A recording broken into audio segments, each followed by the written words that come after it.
Everybody's okay temperature? Okay. Not too hot, not too cold? Well, thank you, everybody, for coming to discuss Lecture 190. It's such a privilege to be here for these evenings. I feel such a warm glow when we all get together. And this lecture is about laziness and about evil and about the nature of feelings. So I'll talk a little bit about it, and then we can all discuss it. The guide, of course, in the beginning recaps what the pathwork is, which he does in many of these lectures. Pathwork, your own intensive work of self-development, self-confrontation, and growth, in short, the path. That's what the path is, the path of self-confrontation.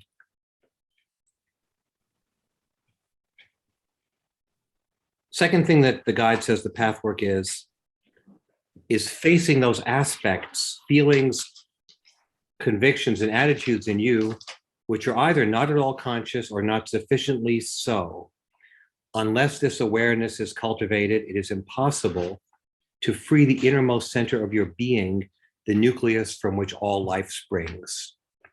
So that's the other aspect of the path. It's the uncovering of the aspects which are unconscious or partly unconscious.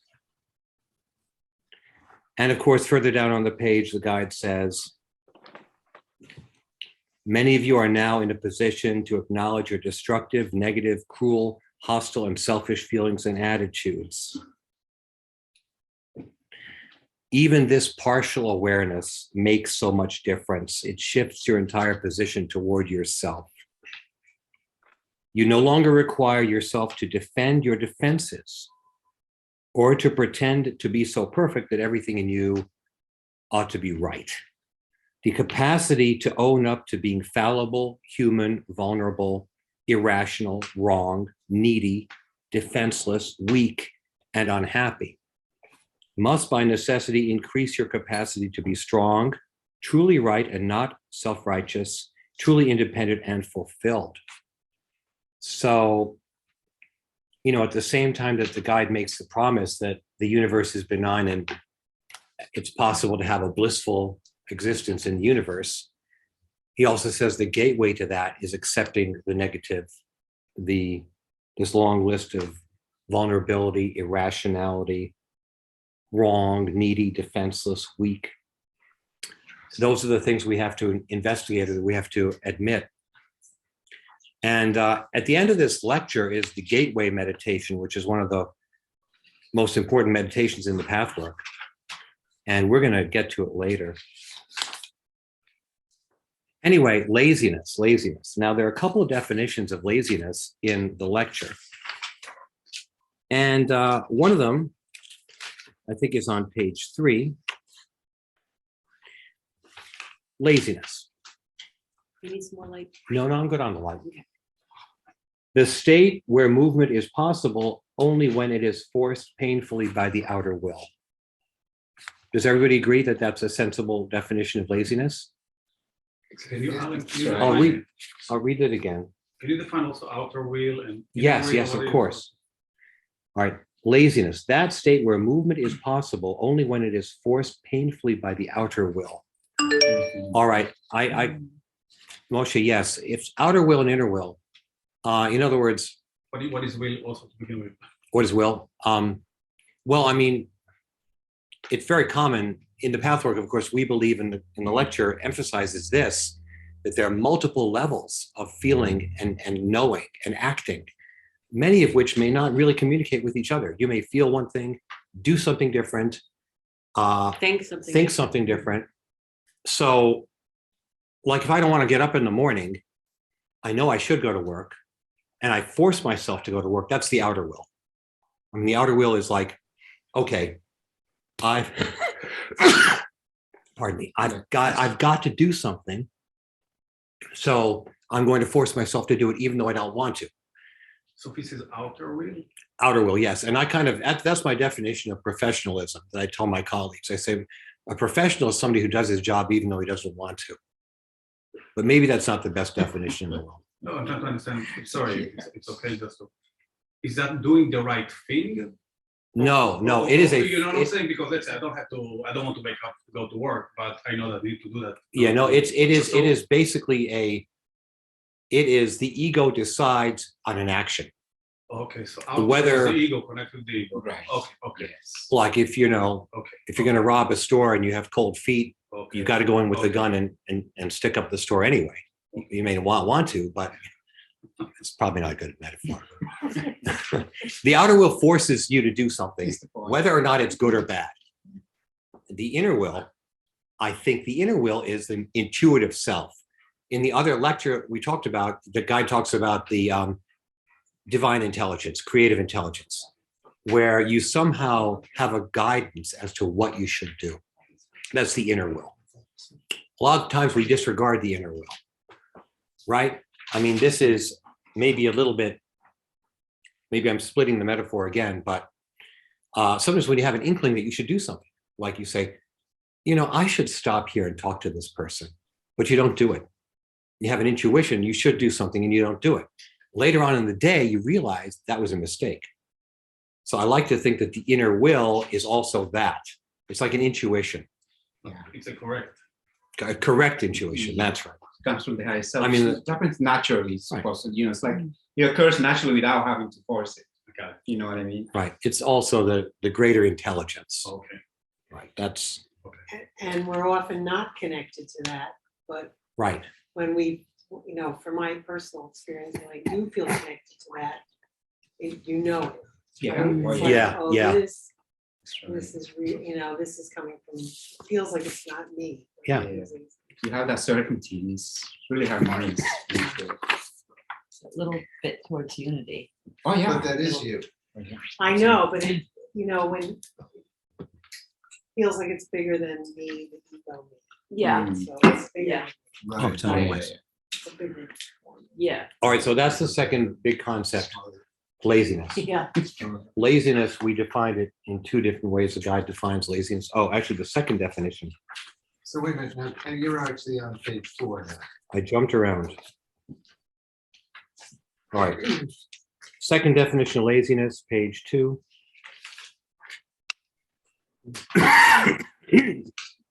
Laziness is a manifestation of apathy, stagnation, and paralysis, a result of stagnant energy in the soul substance. Stagnant soul substance is the result of feelings that have not been fully experienced or expressed, and therefore their significance and true origins have not been totally understood. When feelings are not thus experienced, understood, and expressed, they accumulate and stop the flow of the life force.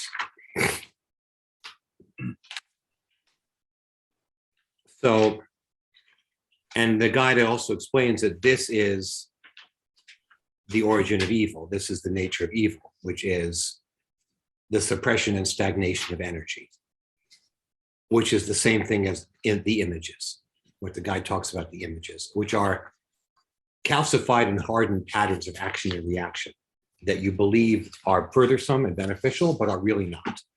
Wrong conclusions, images. So that's also where evil manifests. These are things which one adopts as a coping mechanism, and the guide says evil is a defense against pain. All right, so there we have it. In other words, people believe that it is painful to feel things, so they don't feel things. People deaden feeling, the ability to feel. This causes a further removal from those feelings. It creates, the guy talks about layers and layers upon feelings that kind of telescope outward. Like if you're afraid, you don't deal with the fear, but you deal with the fact that you're afraid. You're afraid that you're afraid. I mean, we can talk about this, but the guide often says that the fear of something is not nearly as serious or as bad as the thing itself. Right? I mean, like going to the dentist, right? I mean, the fear for those of us who are afraid of that is so much greater than the actual experience of being at the dentist. I think that's a fair statement. Yeah. But you know, we're always anticipating things. The ego is always anticipating things that are painful And then guarding against and then them. guarding against them, right? And the guarding against them is the origin of evil. Right, that's what the Well, guy says. suffering. It's the Suffering. origin of this, The origin. of all suffering. Of all suffering. The guide says basically that if we just had the ability to let down, be humble, experience the pain, it would be a relatively short duration. We'd move forward. And something that is so interesting. I don't want to jump ahead, but there's a reincarnational reality check. Page 4. He says that the feelings that we have are often accumulations of centuries and millennia, not just decades. Each life incarnation presents the task of cleansing yourself by experiencing and understanding them. You are purified when there is no more waste material. After you terminate this life cycle, the conditions, circumstances, and environment of your next life, into which you are drawn by an inexorable law of life, will afford you the opportunity to bring to the fore any previously accumulated waste material, but memory of previous incarnations is blotted out so that you have only this life's past experiences to draw on. Now, the guide talks about the reincarnation in many lectures, about the deadening of memory, about why one doesn't remember other incarnations. And I think he gave this analogy once before, the analogy of the rich man. If you guys, the idea basically is that if I'm a rich man and I want to experience what it's like to be poor, and if I go to the ghetto and I give away all my clothes, I still know I'm rich. I know it. I don't, only were my memory to be wiped away could I really experience it as being poor. The real experience, I couldn't, if I remembered who I really was, it wouldn't make a mark on me. So that's the idea of what the guide calls the dimming of the memory. And it's so interesting because this kind of reminds me of, like, there's a grain of truth, like in all spiritual teachings, like, you know, everyone's always pissed off when in Christianity we say, well, if you repent your sins, you're fine. You go right to heaven. Boom. You know, a murderer can confess his sins on his deathbed, and all of a sudden, boom, he's going to go to heaven. And where's the justice in that? But what I think that relates to, and what the guide says, is that this idea of clearing out these emotional blockages and images, you can actually clear out the things that are coming into you from previous lives and kind of fix things. So in some sense, you can absolve yourself, but I think the pathwork, this is a path of self-confrontation. You can't just ask for forgiveness and you are granted forgiveness, as is popularly thought in the Christian faith, right? It's different than that. It's an arduous process over many lifetimes. That's what the guide says. But the germ of this idea that you can all of a sudden achieve some kind of revelation, I think is included here in what I just read, which is these things that come through many, many lives are things that can be experienced and resolved in this life if you have the wherewithal, the will, the courage to do those things. All right.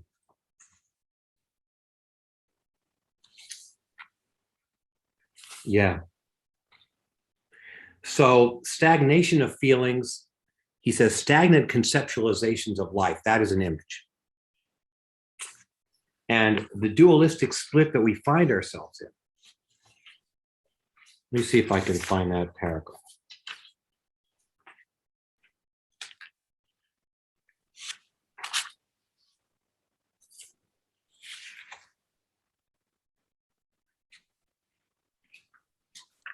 Well, yeah. All right, here, laziness, third definition.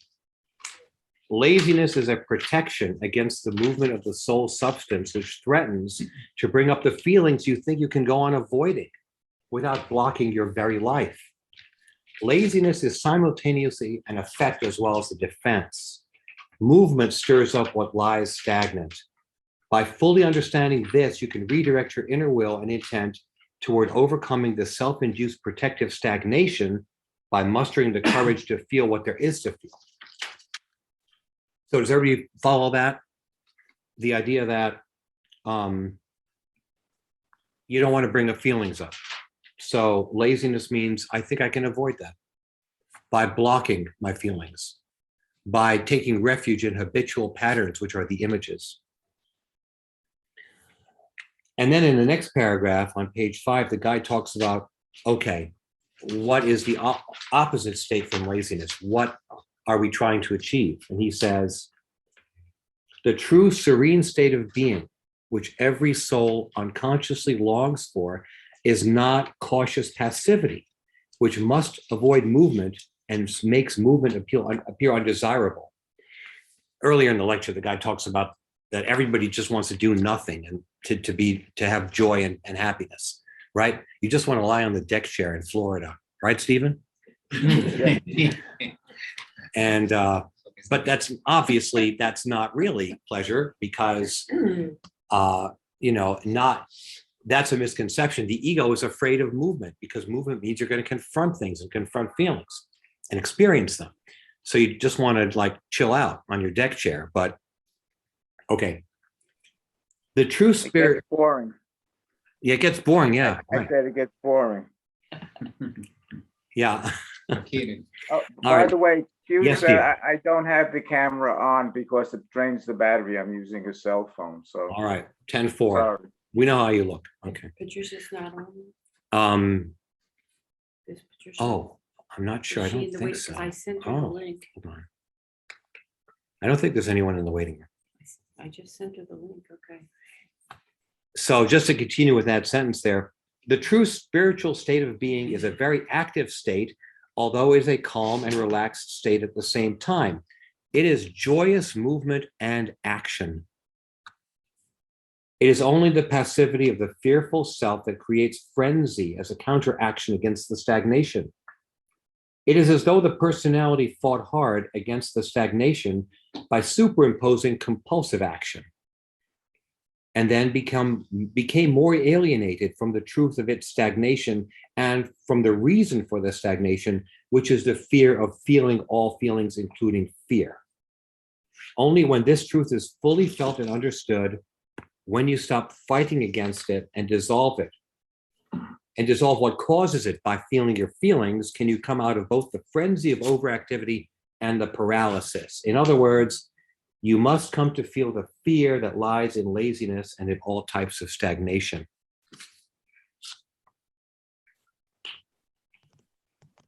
And then the guy in the next paragraph talks about the fear of fear. And denied anger creates anger at being angry. In other words, frustration. These are ways in which feelings, we remove ourselves from the original feeling and build layers upon layers of evasive feelings, which are not true or not genuine. All right, so that's the outline of the lecture.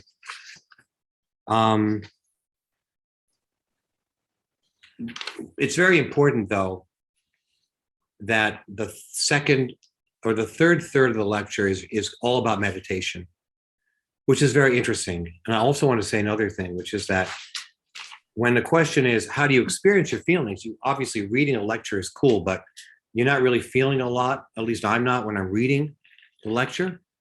So you have to have a technique for experiencing the feelings in a safe way. And this is what the Pathwork does in its encounter groups, and what bioenergetics does, which is it creates a framework, a container for people to feel whatever their feelings are or were. The guy talks a lot about the depth of the feelings that we had as children that we do not want to remember, that we must go back and experience. This is the same thing as the discussion about the feelings that come from other lifetimes. The idea being that we have to take those feelings on emotionally, right, Marianne Lewis? We have to, Pathwork helper Marianne, we have to we have to encounter these feelings in reality. We can't just pay lip service. And, Right. and the guide stressed that image dissolving, you do not do alone. Mm. Yay. Yeah. You can't do it alone, the guide says.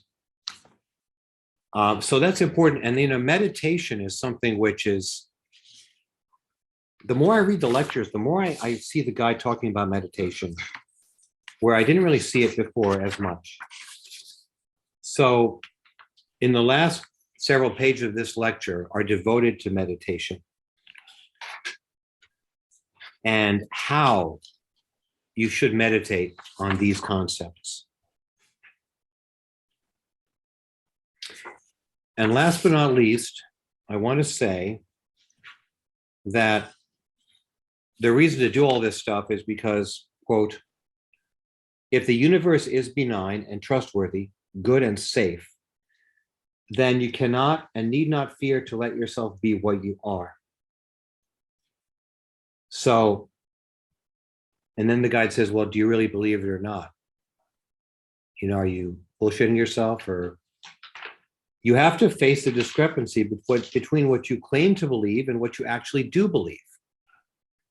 If you believe in humanity's ultimate spiritual nature, then you have nothing to fear.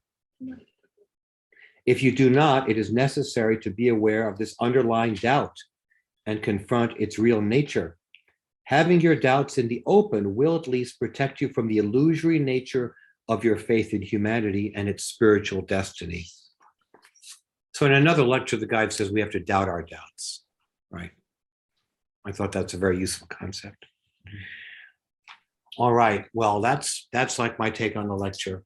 And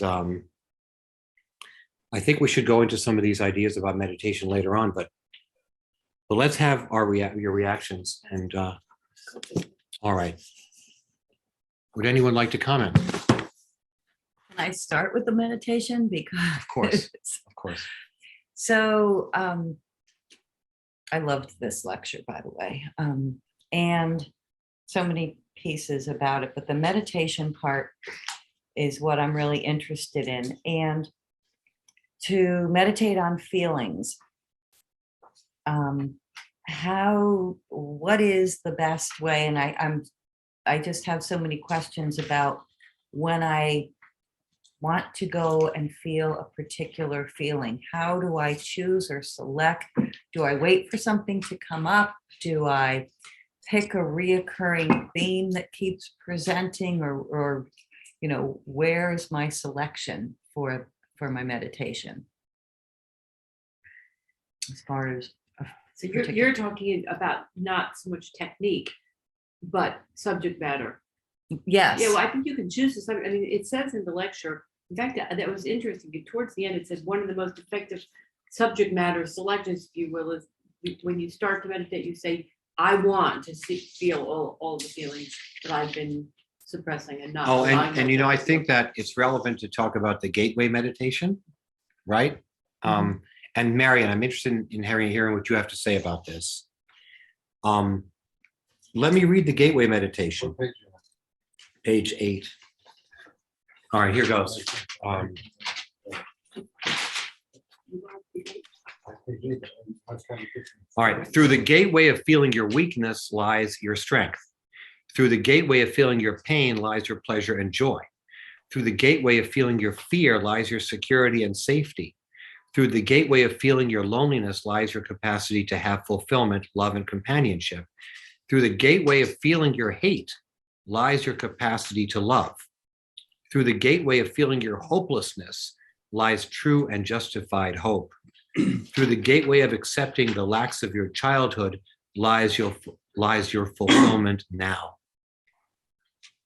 Okay, So- but that's not so much a meditation, really. That's more the guide telling us if we just allow ourselves to be afraid, that will release us from our fear. Well, I mean, right? I think that if you want to meditate on a feeling, Yeah, I think she's talking, well, you tell me, No, the so way the that's- question I heard was, what should I meditate on?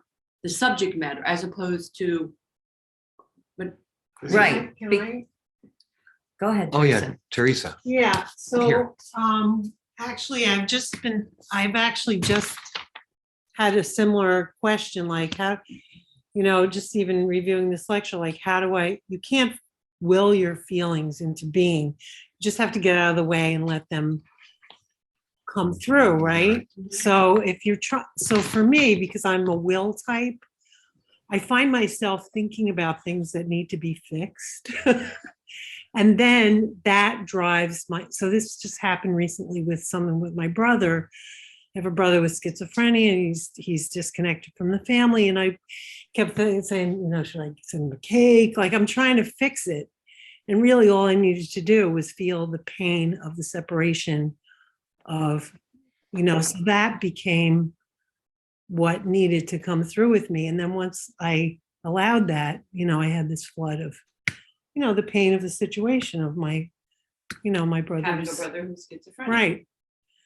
So I know that my inner self tries to talk to me through my defense of my will of trying to fix something.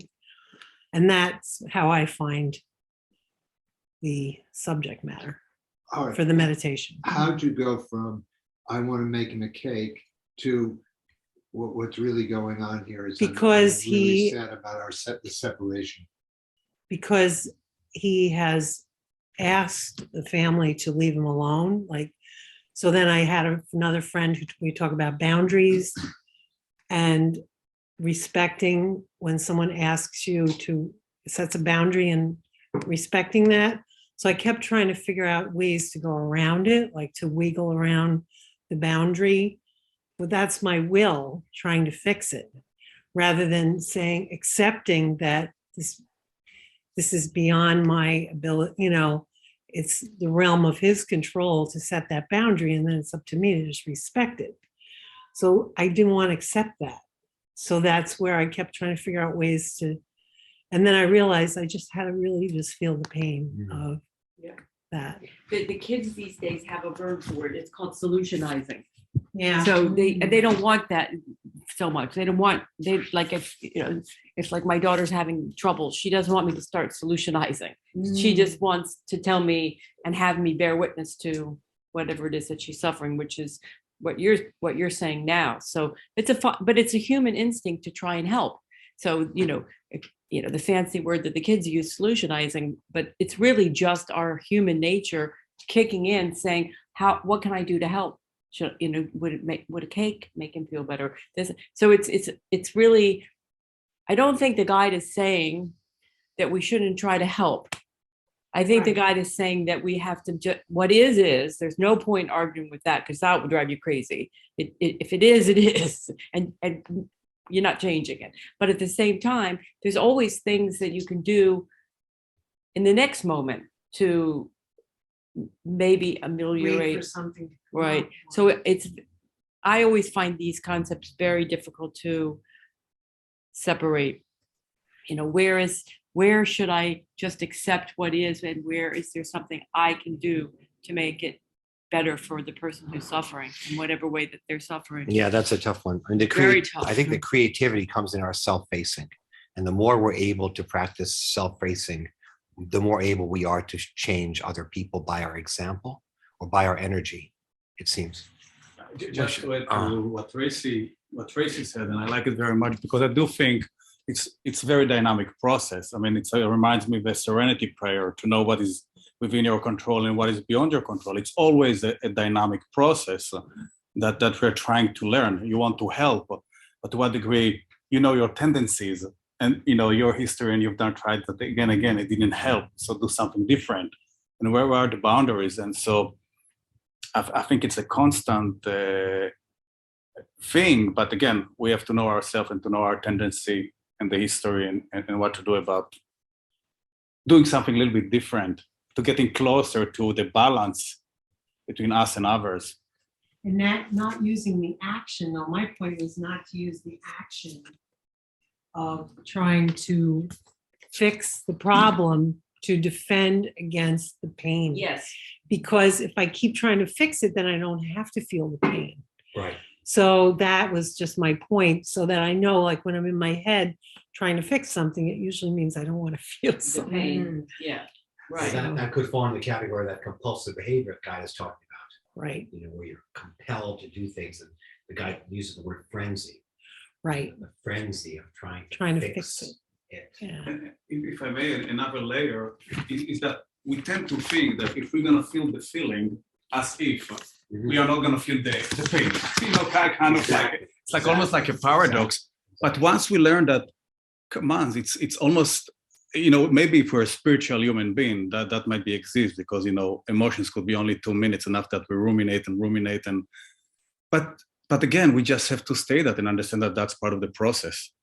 Try to minimize that time, but it's still going to be there. But still, we don't want to feel it. It's kind of like a paradox almost. Yes, indeed. All right, my friends, anyone online like to talk about this? Any thoughts? I will try to put the computer so you can see everyone. Well, Stephen, I'll show myself.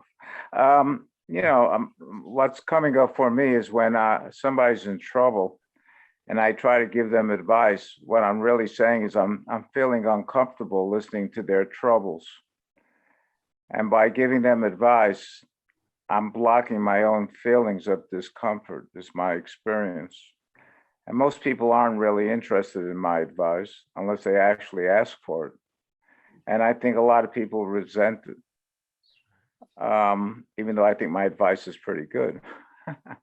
But it's my own discomfort, and my own discomfort feeling that I too am vulnerable like the other person.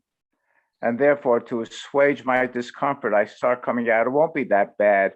Why don't you do this? Why don't you, I know this doctor, he's great, and this and that and everything else, rather than just being still. Just being still is the hardest thing to do, and just listen.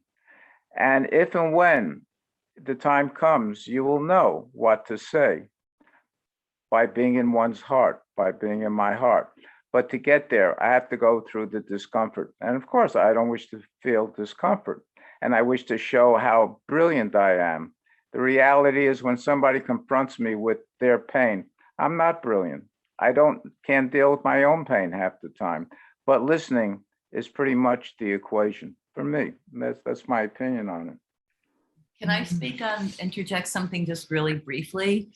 In my foundations course, we've been doing a lot on mirroring and speaking to this exactly. So rather than just sitting and listening, then you're repeating what that person is saying back to them, not changing anything, not putting in your own will or your own thoughts onto that, and just kind of mirroring and giving them back the information that they're giving you. And we've been working on that, and that's been really, really helpful and transformative for a lot of people. Right. Mm-hmm. We're trying to figure out whether we should get the dog. Oh. Or whether they're okay. All right, anyone else? Marion, did you want to say something? Yes. Right. Well, this is one of my favorite lectures. And so I could talk, for about 5 hours on this. So I'll give myself just a few minutes here. First of all, my gratitude, because I call it a poem at the end, through the gateway. Giving that word gateway changed my life, because it's not by trying to change myself, but using all that I know about myself as a gateway for transformation. So, and Teresa, I appreciate what you shared, what all of you shared about naming your personality defense. This is woven throughout the lectures, and it behooves everybody to learn about the dominant personality defense, because it's a distortion of a divine aspect. And so mine is emotion. So it's kind of opposite from on the graph of reason and will. So my tendency in my whole life of that, the characteristics of being of the emotion type defense, my dominant one, because I have all three, reason, will, and emotion. But that's my dominant one. So I would tend to get sort of dependent and submissive. as a defense and a ploy. It looks passive. I'm trying to be the good girl. I'll try to do what everybody else wants. But on the chart of all those of my characteristics, underneath that trying to please and be the good girl is, guess what's under there? Hate, anger, vengeance, rage. So that was, especially working energetically, that was so liberating because I can feel it in my body, because I feel like the body's my truth teller, because the energy body, it starts there and then it manifests in the physical body, as all illness starts in the energy field, not the body.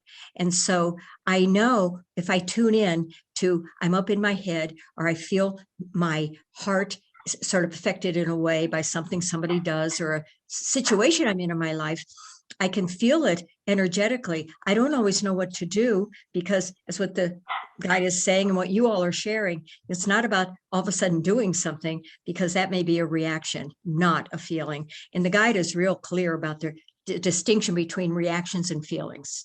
Feelings flow one after the other through the energy field. Reactions, if you slow them down, they are a life or death situation. And I go through this every day.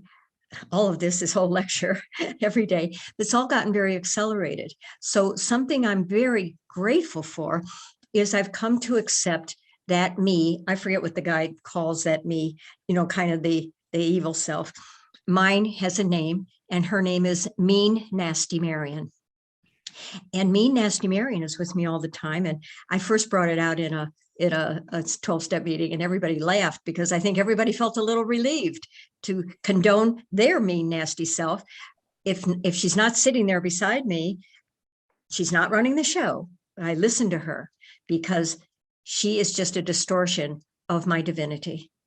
But she needs a boundary, not to be allowed to act it out and not implode it in the body.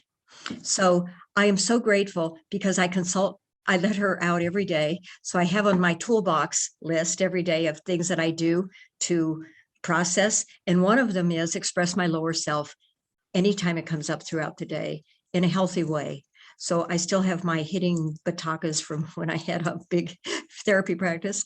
And, I put a pillow up and I tell but what the guide always stressed, before doing any of that work of releasing the lower self, always report in to the God self. Always report into the higher self, stating my intention. So I do that several times a day, state my intention to my God self, and then what I'm going to do, and that I am clearing, because we also have a lecture called The Power of the Word.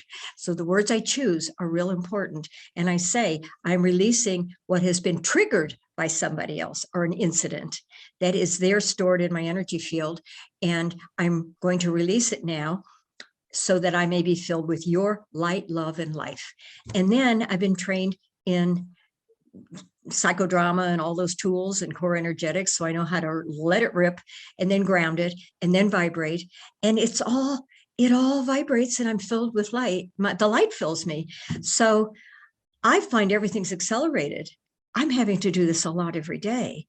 And I feel that all the transformation on earth is very speeded up now.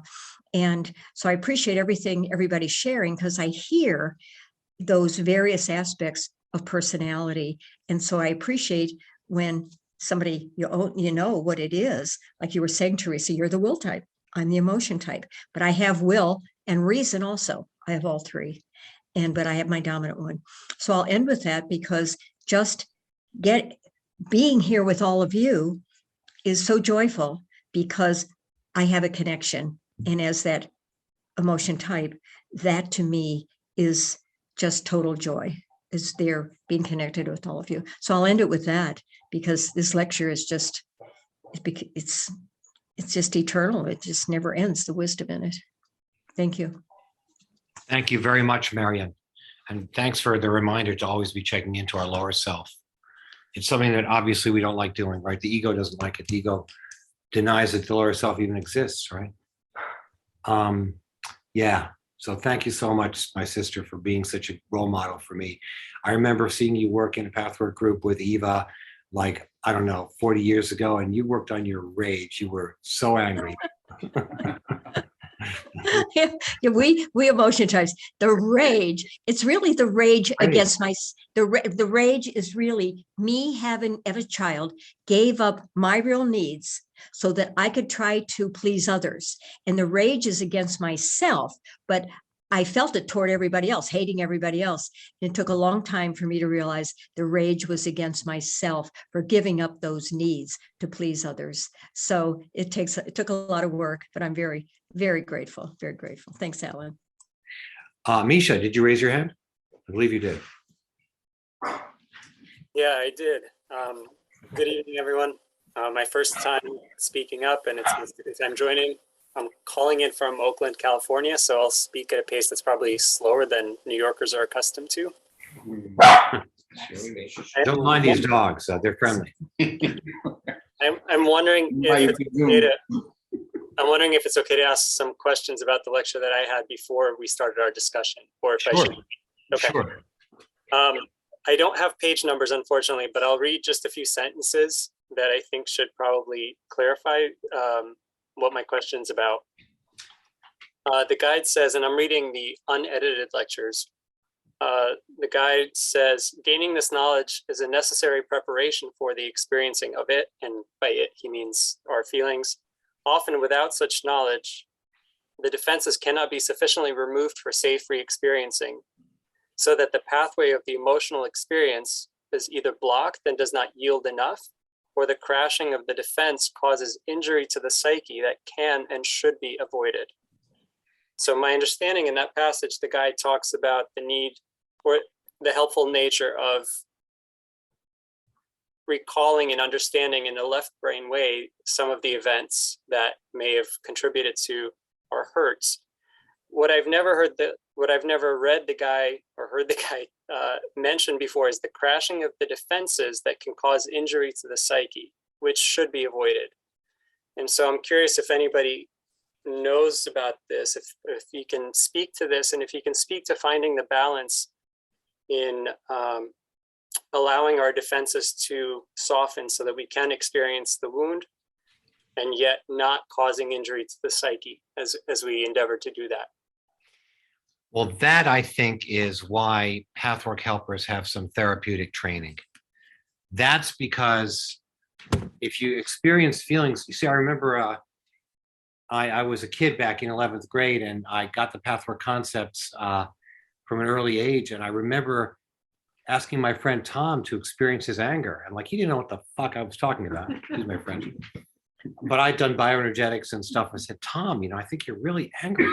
And like, I kept on saying that. And Tom picked up a chair and he smashed like his, the wall or something in his house. Like in other words, you can't experience something unless you have a safe container or way to do it. And I think that some people, if you try to shatter somebody's defense, I mean, you can cause personality harm to a person. So I think that's what that passage has to do with. It has to do with the therapeutic nature of a relationship in which you are trying to guide someone through their defenses.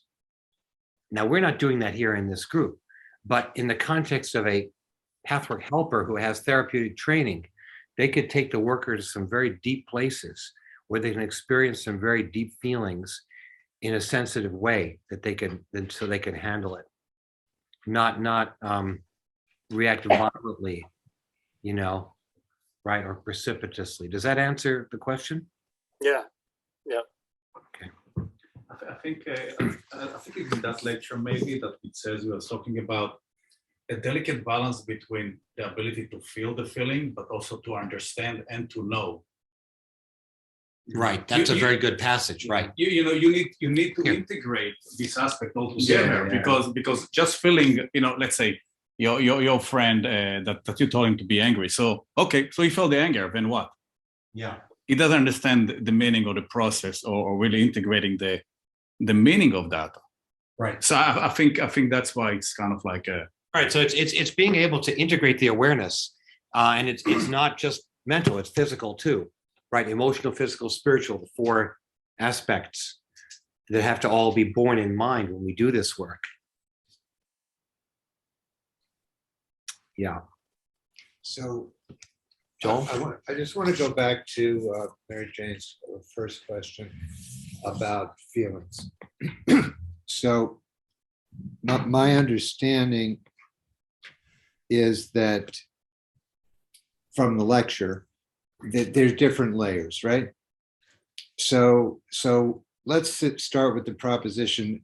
I want to feel my childhood hurts. I want to explore those so that I can be more alive.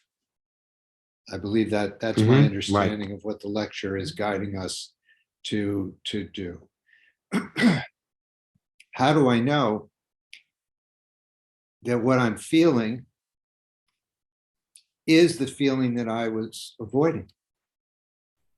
Well, I think that that's where we need guidance, right? I mean, I think we need guidance from somebody who's doing the pathwork with us, or we need guidance from our own inner self where we can write a dialogue, put it in writing, ask questions to the inner intelligence. I have to say too, I mean, Yes, that's what Teresa. I did 5-year Go ahead. transformation program in Virginia. And, when I brought it up the last time at this group, everyone was like, oh my God, 5 years, such a big commitment.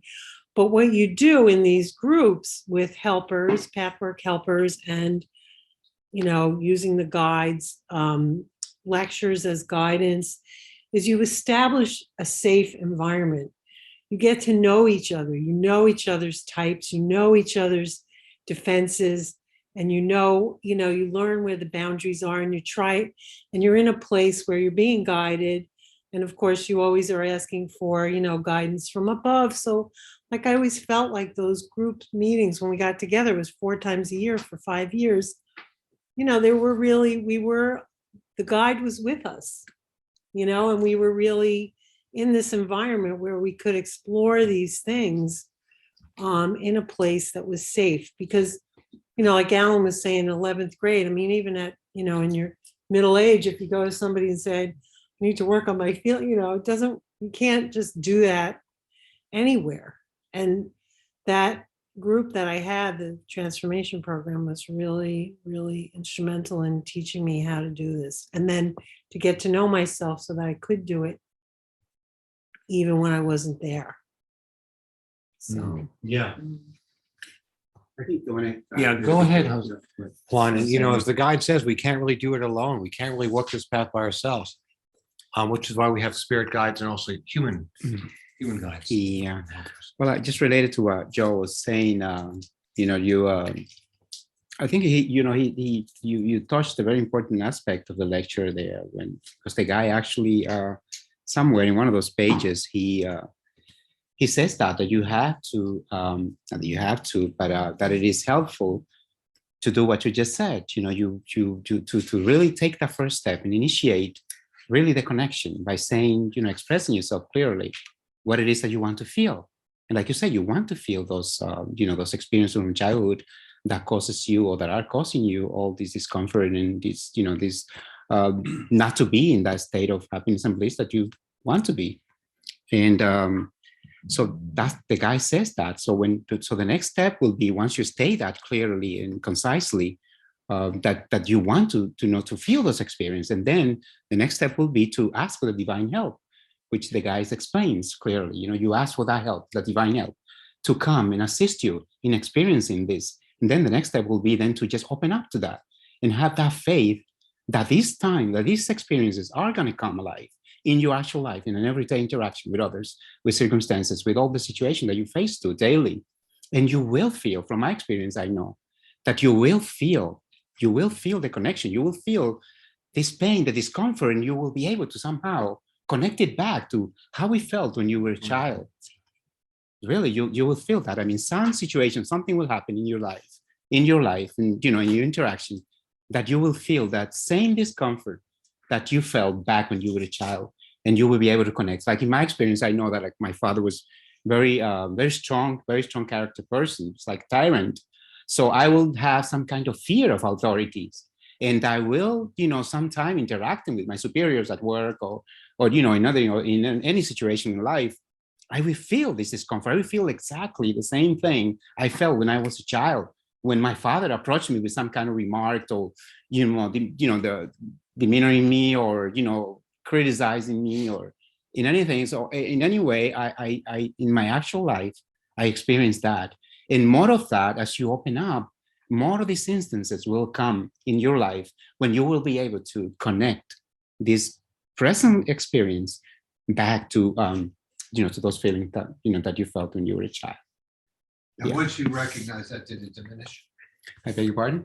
Once you recognized that when you were in, say, a work situation Right.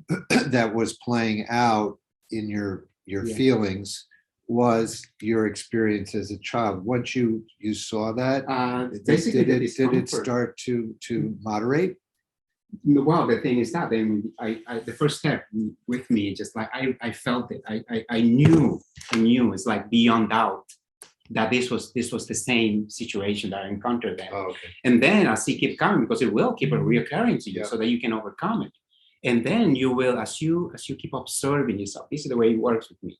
You keep observing yourself, feeling these experiences, feeling this pain, because it's so difficult. As the guys explained, I mean, the fear factor is the main thing here. You fear this enormous fear that you think you're going to be annihilated if you go through these feelings, if you actually face and feel what it is that you're feeling. I mean, it's just like just having the courage and the honesty not to create a defense mechanism or any avoidance mechanism to not to feel what you need to feel. It takes a lot of courage because you really inwardly, you're not even conscious of this, but you inwardly feel that this is gonna, it's gonna exterminate you, it's gonna destroy you completely. So you want to avoid that, and you will at all costs. And then the ego comes in with all kinds of excuses and intellectualization to avoid that. And believe me, he has plenty of it. But when you have that humility, that courage to just face and just sit there and observe what it is that the pain feels like. With me, I mean, this is maybe kind of a drastic way of doing it, but I like to experience my physical pain. If I feel pain in my physical body, I actually feel that. And I just kind of like with my eyes, I just go to that area where I feel, for example, I run, I'm a runner. So I go to the park and I ran. Not long ago, I was feeling like knee pain on my knees when I ran. And I was like, and it occurs to me what the guy teaches. And it's like, I'm going to just observe that pain on my knees as I go running. You're not going to believe me. So as I was running, I ran, and I usually run like 5-6 miles. And then I just want this day, when I thought of this, I was like, whenever the pain started to show up on my knees, I would just mentally go there and observe it. And I told you, my knees became like rubber. And I just kept running, and I ran like 9 miles. I came back and I was like, the pain come, I just observe it and it goes. And it works the same way with me emotionally.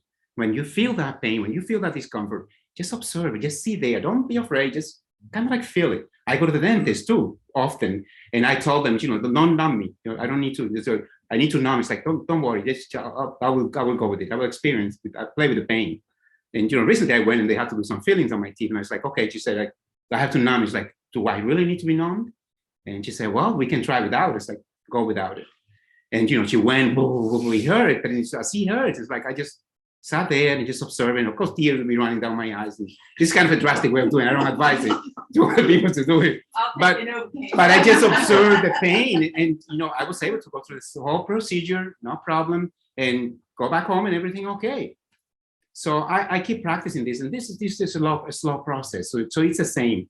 Basically what I'm trying to say with everything else, with this emotional pain, to just see there as it comes up, and and it will come up, because the divine, believe me, you are surrounded by spirits, all kinds of angels and good spirits that are willing to help us. And all we need to do, take that first step and ask them to help us, and they will jump in and help you in all sorts of ways. So whatever you want to know, there will be plenty of opportunity that will show up for you to observe, and for these instances, for this pain, for these occurrences to come up, and you to face it and feel it, and really, as you see there, overcome it, and experience it and accept it that it's there. Of course, that's the first thing. It's like, okay, I am sick, I am feeling the pain. Don't say, this is nothing. But just see it. Yeah, this is painful. It hurts, So you just observe it as it keeps coming out. You keep observing it, and you just observing yourself feeling what you are feeling. You start to dissipate. right in that moment. Mm. That's That- my experience. That is beautifully said. Juan. Yes, Can Juan. I just- Yes, of wait, course. I think this is absolutely great. Pardon And I me. remember one of the first time they came, Tracy told me, asked her about exposing to emotions. And she says, journal and write things. And you know what? I think he's probably very advanced in the process. But again, I think the to feel the feeling, to me, is a practice. Yeah.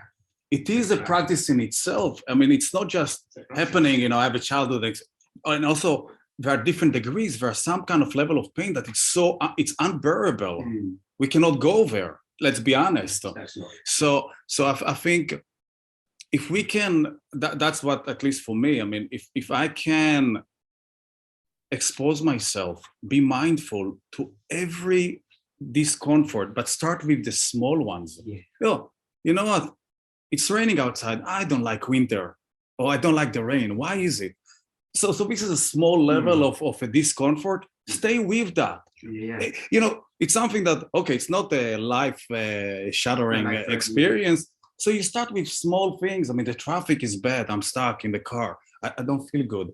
You know, what do I do here? So you start with that, and just, it's easier to observe, to be mindful, to really just see what's going on. Because now you still have enough cognition. It's not that you're flooded with. And as you build that, like you said, you develop that capacity to go deeper and deeper. And as you resolve certain level, metaphorically, then another layer will come. But sometimes you build on it. Yeah, that's a very deep. And I've often thought about the nature of physical pain, you know. And of course, the guide says that spiritual pain is the worst pain. Physical pain is not as significant as the pain of like betraying yourself or, you know, being violating spiritual law. Tardia, you want to say something? Yeah. Okay. Go ahead.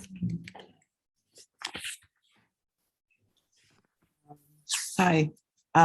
First, I want to say that when Juan was talking about the dentist experience, when I was a kid, we had dentists come to the school, and he did everything without any kind of injections.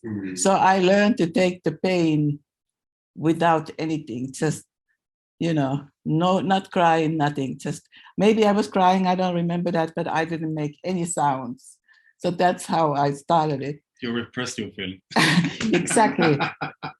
So it started early on, and from that on, other childhood feelings, I expressed them, like you said. And still today, there are some that I just don't, I don't want to look at it. I don't want to feel it. So it has been a long way with Pathworks. And little by little, I'm like opening a little bit, but there are still in many different areas, I have feelings that I guess the fear is so big, I don't want to feel them. So, I mean, it's good to hear all that, what can be done and how it's being done, but I'm not sure if I want to go there yet. So that's it. Thank you. I know, Kay, you raised your hand too, didn't you? I did, actually. Oh, yeah, I'm unmuted. That's good. I'll just take that reaction, lower hand. I'll lower my hand. Yeah, when you were reading the guide much earlier tonight, Alan, one of the sentences was, we're afraid of emotion. No, not emotions, feelings. We're afraid of feelings because we think that they will be painful. And my reaction when you read that was, well, why? How could you not? How could you not think that? And then I realized I was saying that all my feelings have pain in them. And I don't want to say that's all I know, but I almost think, I could be wrong, I'll ask everybody here, that even not joyful, because I'm not too knowledgeable about joy, but happiness, a happy moment, happy times. I'm not that comfortable with those either. I know that warm emotions for events or people can be painful to me, no question about it. So what's happening with me right now is I'm doing meditation. I'm in a group every morning. So it's on a regular basis and it's very consistent. And of course, what it brings up are emotions all the time. But I have another question, which is people talk about feelings being so important. Oh, everybody has to be feeling. You have to be feeling. But feeling is not just emotions are something in my mind. Emotions are something else. Emotions of fear, emotions of even love and caring, and those emotions.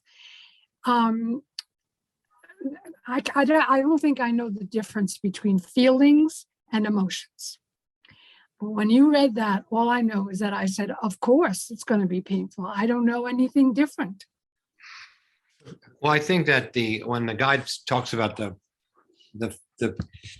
fear of the pain of feelings, I think guys just talking about the fact that it's easier to feel the pain and go through it than to keep hardening yourself against the possibility of the feelings. I don't want to go there. I don't want to go there. I don't want to go there. You keep on not going there, and you build up a huge armor around the feeling, and it gets worse, and it occupies more of your life. I mean, it's kind of like cancer, right? Like this tumor. Yeah, no, I'm familiar with that. I live that where I have. But I mean, I would just say that as far as I can see, there aren't any difference between emotions and feelings. I think they're the same thing. But wait a minute, Joel? if I'm hearing you correctly, Kay, I think that you're using the word feeling the way that the guide is talking about sensations. Oh, really? Tell me. So a sensation, if I say, where do you feel a discomfort in your body? And then I say, and you say, well, I have a pain in my stomach, for example. I said, well, what exactly what's the sensation? Are you feeling a pressure? Is there a temperature? That's a sensation, right? A feeling is, I'm sad, I'm disappointed, I'm disgruntled, I'm frustrated, right? And they're all bad feelings. There's no good feelings. No. So if you go onto Google and you show me the feelings chart, which I did. Yes. Okay. And there's a wheel, because I had difficulty with this. What am I feeling? Well, I know I feel sad, I feel angry, I feel happy, but that's too basic. I wanted to go deeper, right? So It has positive emotions and negative emotions and degrees, and it has what? It's granular. Graduated. Granular, it drills down. I can just give an example. Yeah, Tracy. Yeah. I mean, with Joel, this came from Joel. Can you hand me my phone? So Joel gave me this, which I found to be very interesting. I've been doing this in the morning. I'm going to pull it up and I'm going to show you. So just give me 1 second while I pull it up. It's okay. I'm getting ready to write down wherever you are. So this is what it looks like. This is the wheel. Where are you? What? I'm on my phone. I'm on my phone. I'm here. We can send it to everyone. We can send it I can send this to everyone. So now, so you have 1, 2, 3, 4, 5, 6 shades. And let me just show you. So so the 6 major basic emotions: joy, genius, anger, sad, fear, and disgust.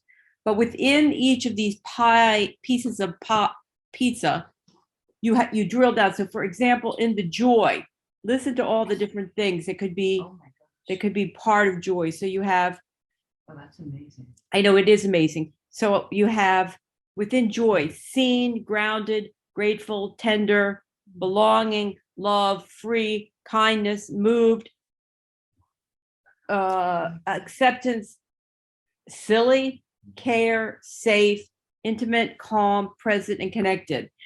So I start the day like, okay, how am I feeling? And really pinpoint.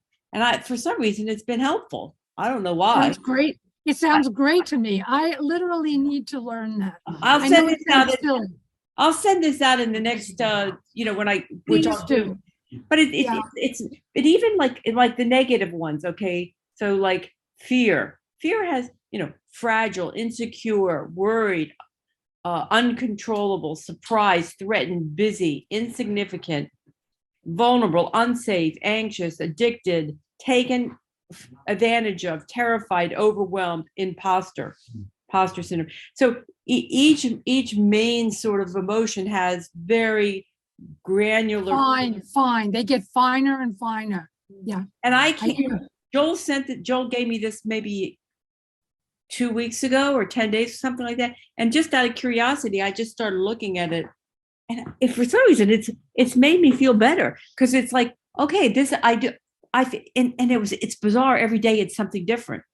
Explain how you know when you've got the word that it identifies your feeling. Because you feel it. So as soon as it's like you hit on a target, so as you find the word. As soon as I find the word, and the difference from day to day is so significant that it's sort of been like, wow, because I wouldn't have thought that my emotions would swing so much in one day. Not that much is different. It's not like I'm going through something significant. It's just one day is the next to the next, I'm living my life, but the difference is in the way I feel. I just know. And then as soon as you pinpoint, it's like this release. It's like, oh, I'm feeling, whatever. And this is whatever. And usually every day one of these colors is more dominant.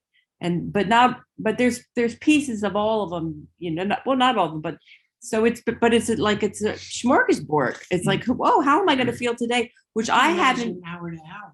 Well, yeah, and I haven't been able to really do that without this chart. Like I can tell you.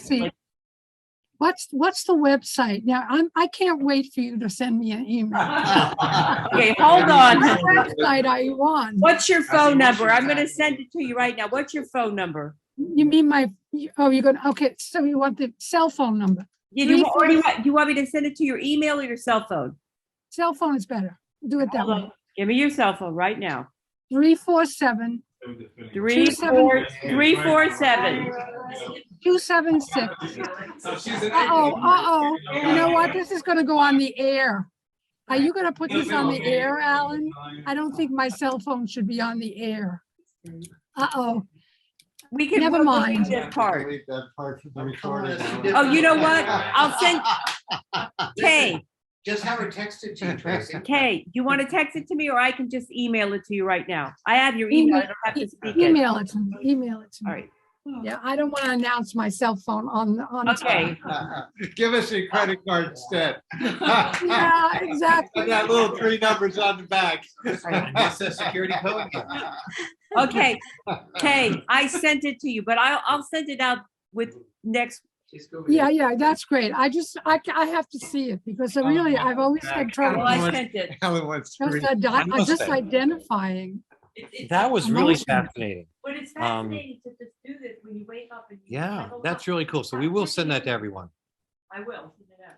Yeah, I mean, I always think of feelings as things I want to avoid. Like, no, it can be positive. That's what I mean. That's what I was saying.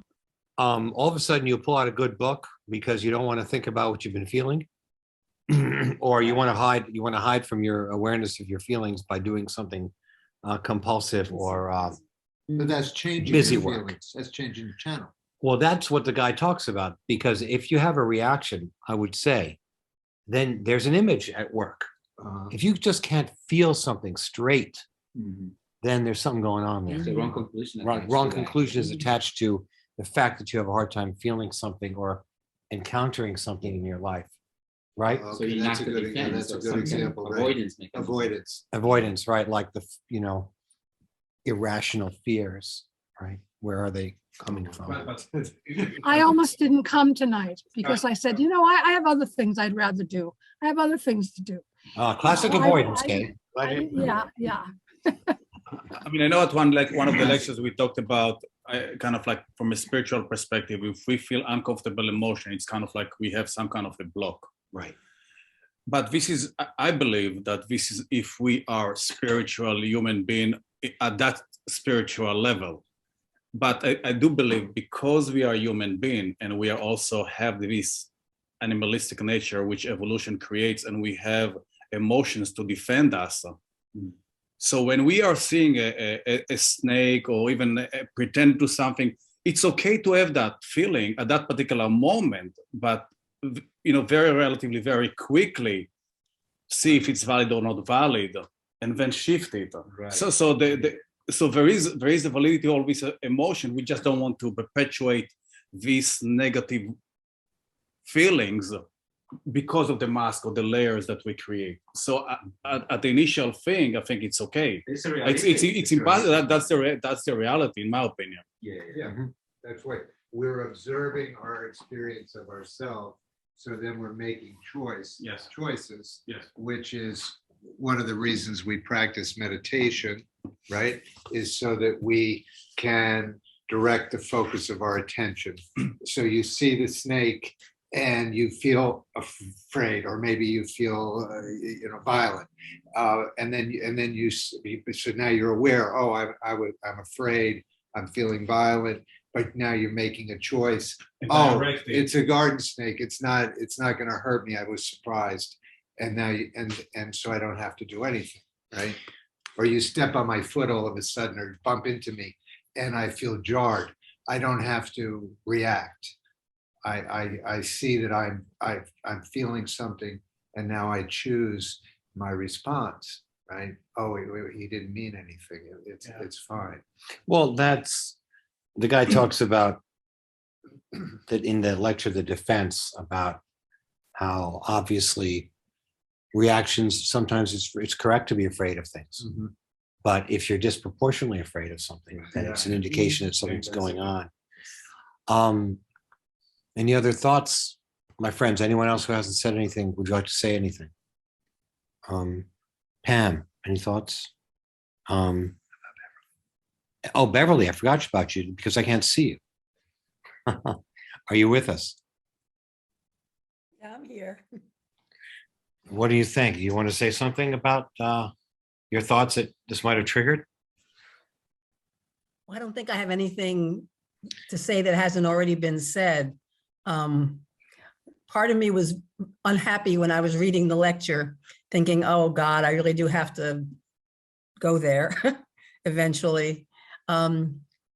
What I find is that over time, I'm increasing my ability to tolerate unpleasant feelings. On the other hand, I read the lecture and they were talking about laziness and stagnated energy. And I've been feeling stagnated energy. So I thought, okay, so I have a long way to go. So that's basically my reaction. It's like, this is going to be a while. Yeah, I sympathize. Yeah, because, laziness, I've always say laziness is not a real feeling. It masks other things. Yeah. But that's, especially this time of the year, it's like, I just don't want to deal with X, Y, or Z, right? It's, yeah. Well, I think you also have to, the guy talks about the active and passive principle, active and receptive. There are times where you need to be receptive. It's not laziness. So there's a distinction to be made, right? I guess when you feel that your feelings are flowing and you might need to relax and you might need to take some time, maybe that's not the same. I wouldn't say that's laziness, but the ego is a hard taskmaster. It doesn't like the real self. It doesn't like real feelings. It's always trying to reformulate how we feel and how we think about things, I think. Doesn't give us a break. Okay, what takes us out of ourselves? Yes. The ego. In a nutshell. Anyone else who would like, Pam, any thoughts? No, not right now? Okay, Ellen? Hi. I for once felt very happy to just be sitting here and listening. Very unusual. I just wanted to say hello, and I'm just so happy. Hi. Well, we don't mean to. Thank you, sister. We don't need to put you on the spot. I love to talk, but I really am. It's very nice to just be happy to really absorb this. I did love the lecture, and it was very pertinent with the stuff that's going on right now. And it's just, it's just great to hear all the input and all the sharing. Thank you. Did you call on everyone else? James, I think so. James. Oh, James, do you have something? Oh, Billy. No. Oh, No, James, I don't have anything to Billy, say. go ahead. I'm sorry, I brother. don't have anything to say really. This is the first time I'm on the Zoom like this, but it made me think a lot about laziness because sometimes I suffer from depression. And when I suffer from depression, it feels like I can't do anything. And the only way I can get myself going is the outer will. And sometimes even that's not enough, it seems. But I've been thinking about it, and there's a feeling of comfort being in depression. It's like I have no responsibility because I can't do anything. And it's just such a familiar feeling from childhood that it's like sometimes I just like being depressed almost. It's it's kind of crazy. I have to do a lot more work on that, but that's how it feels sometimes. I mean, you're saying you're kind of hiding out from the world, right? Yes, exactly. Yeah. Yes, I think many of us can relate to that. Yeah. I mean, that one has defenses against feelings, and I think that perhaps it would be so that if you want to avoid certain things, you feel things are better left alone. Yeah. Yeah. Well, thank you for that insight. I hope that you got something out of the lecture. Yeah. Hi. Yeah, I just like to say, I have feelings about feelings, and maybe they're called meta feelings. And yeah, a lot of my feelings, fear is one that I don't particularly like, which seems to run through my life. And I've been experimenting with the feeling of fear. And I realized my feeling of fear is very negative. So I asked myself a question: what would happen if I actually invite fear in and open up my life to fear and say, I know you're here because you're trying to protect me. You're fearful of something. So come on in and talk to me. And I have to tell you, it has really changed my whole way of interfacing with fear. And it has really, if not only diminished, but in many ways left me, because I invited it in rather than confronted it. And I think I was confronting it without really knowing it, because my feeling of fear was, wow, I don't want to be fearful, so let me push it away. And the more I push it away, the more it intrudes in my life. And who was it that said the only thing we have to fear is fear itself? Some president, but I'm sure Tracy knows. Wow. But anyway, that was my experiment. Yeah, well, you're doing exactly what the guide is joining us to do in the lecture. To invite the semi-conscious aspects in, let them have their say, right? Let them speak to us. I think that's exactly what the lecture is asking us. And it works. It works. Stephen, and you may recall in the last, and by the way, that was a beautiful statement that you shared about your experiences with this. You may recall in the last lecture that the guide identified non-life is what's underlying all of our fears, that we fear non-life. And so, and non-feeling is a form of non-life, right? Right. And there was, I was reading, I read the wrong lecture till I realized, and one beautiful statement was that life cannot be non-life.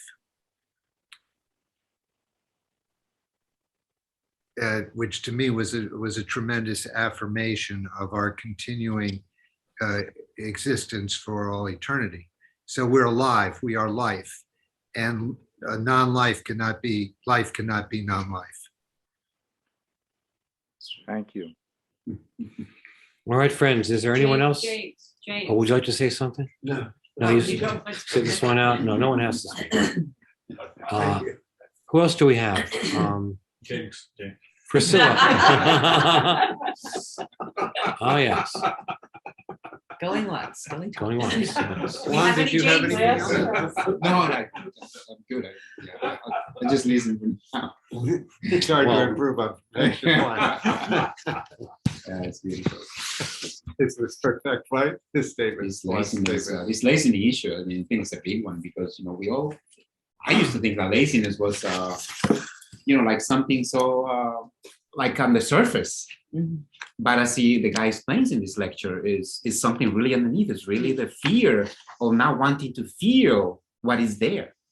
So, you know, this because we don't want to feel, we don't have the willingness, or we don't exercise the willingness to feel what is hidden in the unconscious, then this fear creates this blockage, which stagnates us, which is like kind of like paralyzes you. And then when you paralyze, obviously you don't want to do anything. You just want to like, oh, you just want to like Alan said, you know, just sit in a chair and let yourself die. But that's, you know, and I think that relates also a lot to a lot of people that retire. They think that when you retire, you're supposed to just like, okay, life is gone, you know, just like don't do nothing to do anymore. Maybe just enjoy and, you know, travel here and there. But I think some people think that the idea of retirement is just to kind of like just be idle, you know, don't do anything. Go play golf. Go play golf or do something like really like, you know, very, very slow pace. Yeah. And that's why a lot of people, once they retire, I mean, They die. like very, very soon afterwards. true. A lot of them. Right. A lot of them. Yeah. Yeah. I mean, I know this lady, my neighbor, this lady was like so energetic and so full of life when she was working, and, you know, gold, you know, rings and jewelries and all that. Within a few years after she retired, I saw her in a wheelchair, and, you know, somebody pulling her, and then soon afterwards, I don't see her anymore around. Yeah. Who's this? Some neighbor in my neighbor. co-op, you know. And That I was happens like, a oh my lot. God. That happens a lot, I That think, happens because a of this lot. thing, because it's like you have this idea of that retirement is basically just falling to laziness, of not doing anything. Yeah. Or just yeah. doing a few little things that you thought you enjoy when you were working, because that's another thing. Because everything is like, you know, you enjoy it to, you know, from a contrary situation. When I'm gonna retire, I'm gonna go on vacation, I'm gonna enjoy this, that, and the other. But that's because you're working and you've been this busy life. But when you retire, then you do this once or twice and a few times here and there. But then after that, it's like it loses the zest, it loses the joy, the thought, you know, that you thought was there, and then you don't really enjoy it so much anymore. You know, but I think it's also society and the cult of youth. If you're not young, you got no purpose. Maybe in different cultures it's different. Perhaps in Japan or China, where they revere or venerate the older. I'm moving over there. African villages, allegedly they respect the elders and seek out their wisdom and their guidance. That Yeah. too Also, may have a people lot are to do with it. identified with their jobs. Yeah, Yeah. right. If you are your job, That's another Right. thing. then guess what? They think the job is what they are. Who are you? Yeah, who are you without that? That's right. Yeah. So that really invites you to go deeper, right? Well, I was Yeah. going to say, rather than being stagnant, yes, you could build your spirituality, could be your new career. Right. That's right. It should be. Deeper. If people want to take that on. Yes. Since we have an extra few minutes, Juan has something Oh published. yeah. Oh my goodness. Oh, Why? oh my Yeah. goodness, You have a book. Juan. Yeah.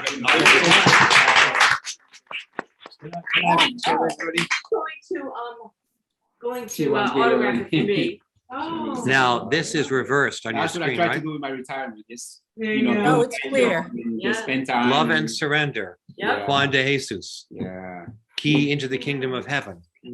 Wow, Lovely, congratulations. beautiful. Wow, that's fantastic. Now there, Amazon.com. So can you speak Barnes & about it a Noble, little bit? iTunes. Yeah, tell us a little about it. Yeah, It's talk over about there. it if you don't mind. Yeah, sure. Well, this is a very, to me, important work. It's kind of like my spiritual journey, from childhood to the present days. And I think a lot of you know that I was actually a chef for one of the largest hotel here in New York City, and I received spiritual calling to really give up my jobs and just give myself to the spiritual life, and to just learn, especially the work of Pathwork. That's what really intrigued me. Once I was given these teachings, and I started going deeper and deeper into it, I I just felt that I just wanted a lot more time to go deeper into this work, to meditate and to pray and to live that kind of secluded life for a while, and just really give myself entirely to develop, to grow inwardly, and face what we are talking about today. Face all those blockages and issues that I felt were blocking me from being the happy person that I felt that I deserved to be. And even though I was making a 6-figure salary at, the largest hotel, and chef here and chef there, and, name and basically eating and ordering whatever I want, I had almost an unlimited budget. But that wasn't it. There was something else that was not fulfilling me. So I just one day came from visiting a friend and, from a vacation, from Florida. And I just felt that calling, that inner voice saying, you don't belong in this environment anymore. And I was shocked, because I enjoyed my job, and, I educated myself in the field. I had, over 30 years of experience in some of the most luxurious hotels in New York City. And that was it. And it's like, I don't know. And I said, but it was this deep calling, and like, this is it. This is got to be your different way of life from now on. So that's some of that is there, and some of the anecdote, of course, at the workplace, and of course has to do a lot. Also, the writings have to do a lot with what we're talking about today, overcoming the ego self, which is the one I feel personally that does all the maneuvering, and that is essentially blocking us from facing all these inner disturbances and impediments that are hidden in our unconscious. So that's the work, that's basically it. So of course, and my learning from the Bible, some of it is there, and I kind of try to connect what I have learned from Pathwork and from SRF, another group that I belong to, and kind of like connect that with the message of Jesus, what Jesus came here to do and what he came here to show. Basically, the way I understand it is just that, to really overcome the ego self, to really give ourselves into that divine will of God, that inner voice, that inner rhythm that is trying so hardly to guide us to connect with our inner self. And we just keep avoiding, we just keep running away from it. When in that is really the fulfillment of all the desires that we have ever cherished. So, that's some of the work, that's what you're going to find, in this writing. So I like So it. wonderful. Thank you so much. Thank you. Thank you all. We're blessed. Thanks a lot, Thank you. Juan. I'm going to send everyone a link to the book. Too. Thank you. And now you're going to retire? Now I'm going to keep practicing, keep cutting off a lot of these blockages that are there, because believe me, this is a long journey, guys. I mean, we have no idea how many reincarnations we have gone through just to be what we are today. A lot. Yeah. Numberless, right? I mean, it's just incredible. It's just to understand that just one of the concepts that you sometimes just like, you just like I can with me. I mean, you see my lecture, the way I deal with this lecture is like, I highlight, I write on the side. I do. This is all like this, because one sentence has so much knowledge, so much wisdom there. And sometimes it's so obvious, and sometimes it just goes right over your head, Yeah. And so for us to understand, I think personally, where we are to be where we are today, to understand a lot of these concepts and really connect to this, and really, because it's so easy to intellectually understand these materials, like, oh wow, yeah, that makes perfect sense. Oh wow, yeah. Oh yeah, I thought, that makes sense, and this, that, and the other. But to really like connect and inwardly feel what he's saying, it takes a lot of practice, takes a lot of spiritual development. Really. Right, and the guide says it's a lot harder to be happy than to be unhappy. Oh yeah. It's easy to be unhappy. It's easy. That's right. I mean, just talking. Happiness takes a lot of energy. Sure. The energy is given if we connect to the right source. Yeah. If we ask for it. Yeah. If we ask for it. That's right. The many incarnations. It's something to mull it over. Yeah. The guide says sometimes meditate on the length of this path. Yeah. And the guide also says that sometimes someone's task in this life might be very simple, like to learn how to love one other person, to resolve one thing with somebody or one personality aspect, and like that's it. That's it. That's it. Yeah, these are deep deep, profound truths. Very deep, profound truths, but we'll get in there, I think. Slowly we're but getting there, surely. right? Thank you all for listening. Okay, friends. Thank you for sharing. Next one. We're doing a meditation. Yeah, let's do a meditation. I'm going to read one paragraph and then we'll do our, 10-minute meditation. Is that good, or 15? What do you think? Whatever you want. What time do we have? 8:30. Let's do 15 minutes then. Let's, you want? I'll get the All right. I'll get this one.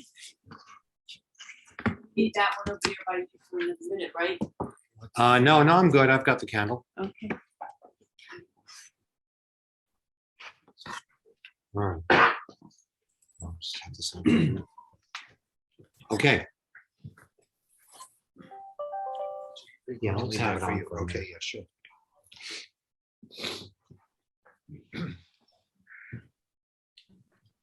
It is important now to focus your meditation. Those of you who have become convinced of the great power you thus generate have learned that the specific focusing and conscious direction you give to your meditations evokes an inner guidance in the right and balanced measure, which you can then apply to your life. The proper direction is twofold. First, you need a commitment to go in and not around yourself. Humankind is, with few exceptions, continually going around rather than through. This voluntary commitment to going in and through your feelings should be the driving force in this specific meditation. Your declaration and statement that this is what you want and intend to do must create a new condition in your soul substance. You can then request specific guidance, which will immediately loosen up some of the stagnant matter. The laziness that makes you avoid, postpone, and procrastinate will disappear sufficiently at this point to set a new energy influx in motion. The voluntary attitude of commitment will create an involuntary energy influx and activate the guiding wisdom of your spiritual self. Stating in your meditation your intent and wish to experience all accumulated feelings and rid yourself of waste is the best and most effective beginning.